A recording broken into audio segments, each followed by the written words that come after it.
when you were filming, did you pre-record the voice inside of your head, and were they playing it while you filmed it, and how was that working with that? Exactly, that's exactly what we did.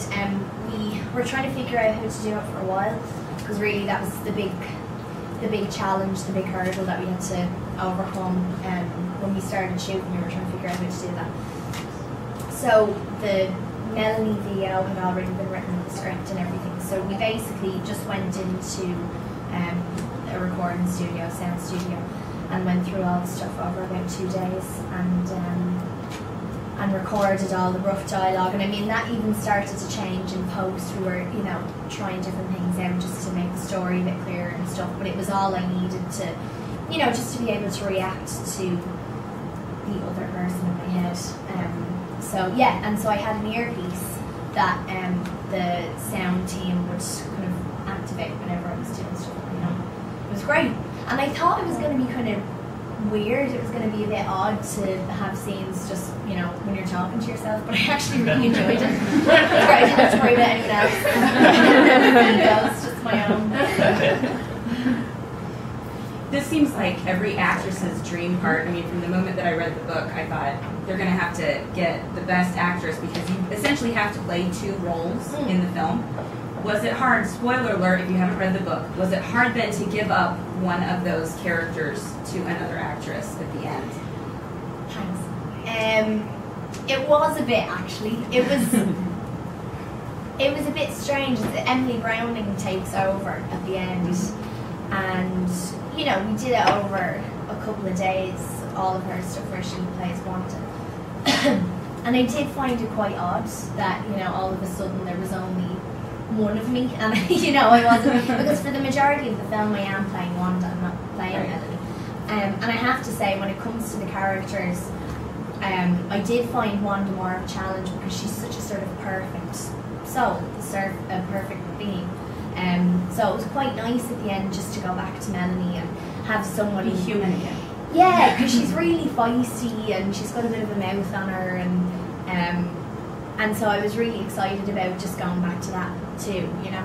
And that was the real blessing with this film, is that, you know, you'd get sick of one character and in a few days you'd be to the other one. So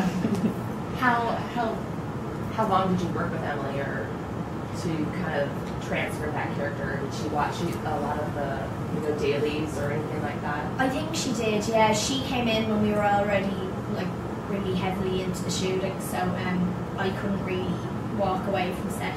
I was working, but yeah, I think she watched some rushes and some, basically most of the stuff that we had shot up to that point. So we had about 2 months worth of footage at that stage.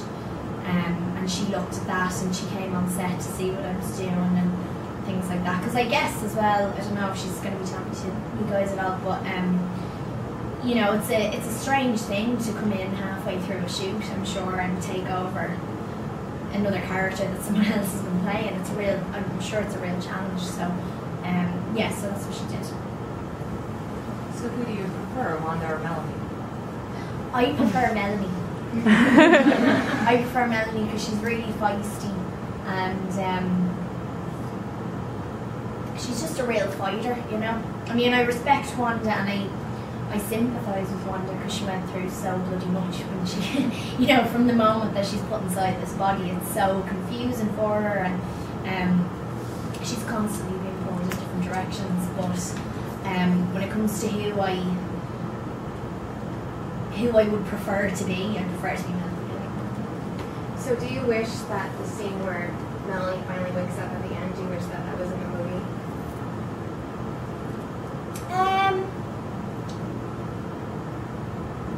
No, I think it's fine the way it is. See, the thing is as well, it's such a massive book that there's no way everything could have been put in. So all the stuff where they go out and find the body for Wanda and all that kind of stuff, we needed to take some bits out. So I think that it was just kind of, you know, the way it turned out. But I don't mind. I think as long as it's clear for people, and people as well. I mean, obviously you guys know the story, but people who wouldn't know it as well, for it to be clear for them, that's, you know, that's important. So I have a question. For the fandom, did you do any research of what Stephanie Meyer's fandom was coming into when you were cast as it, and what your thoughts were? Any intimidation by the sheer number? I didn't really do any research. No, I mean I was very much aware of the fan base that Stephanie's books had and the movies had, and I've seen footage from the premieres of Twilight, and it's just, and I went to the last breakdown. I'm sure you guys were there. Yeah. It was nuts. Like it's amazing because you look at it and you think, wow, that's it's very overwhelming, which it is, but at the same time it's so amazing that these stories are loved by so many people that you'll come out and support it so much, and so I was very aware of the dedication of the fans, definitely. You're very drawn to different projects, not so much like mainstream media. So what drew you to this project? I loved the concept. I thought the concept was very interesting. The idea of our planet being perfected by a foreign force, and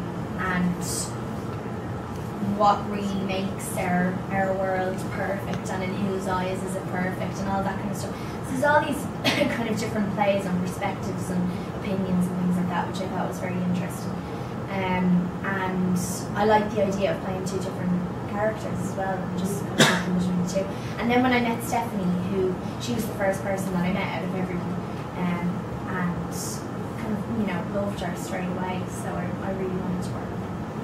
Were there any big tips that stood out from her, saying your character should do this, or any personality traits maybe?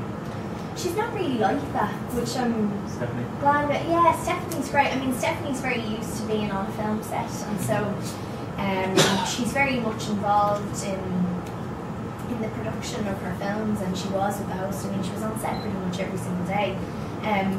But a lot of the films that I've done have been adapted from books, and sometimes authors are delighted with the work that you do. Sometimes they don't want anything to do with it, they just want to step back, and sometimes they're not happy with it because it's their book, and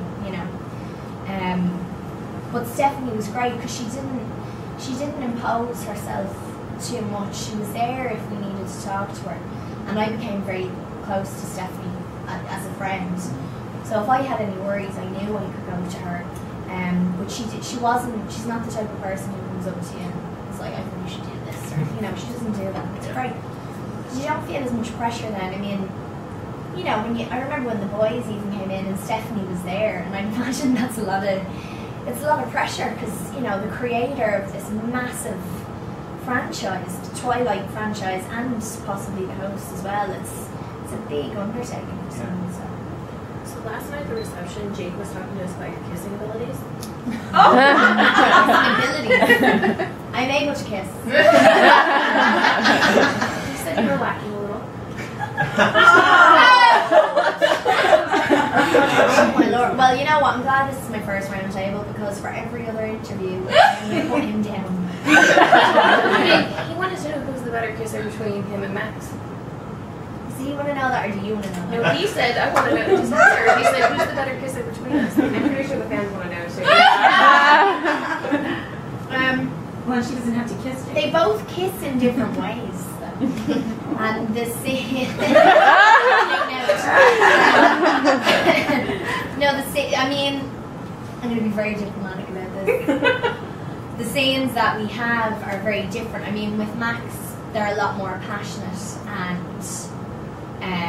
there's a lot of bubbling emotion and things like that because they've been kind of separated and all that sort of stuff. Whereas with Ian, it's more tender and it's more loving and all that kind of stuff. So it's a different kind of technique. Yeah. They're both very talented. Very nice.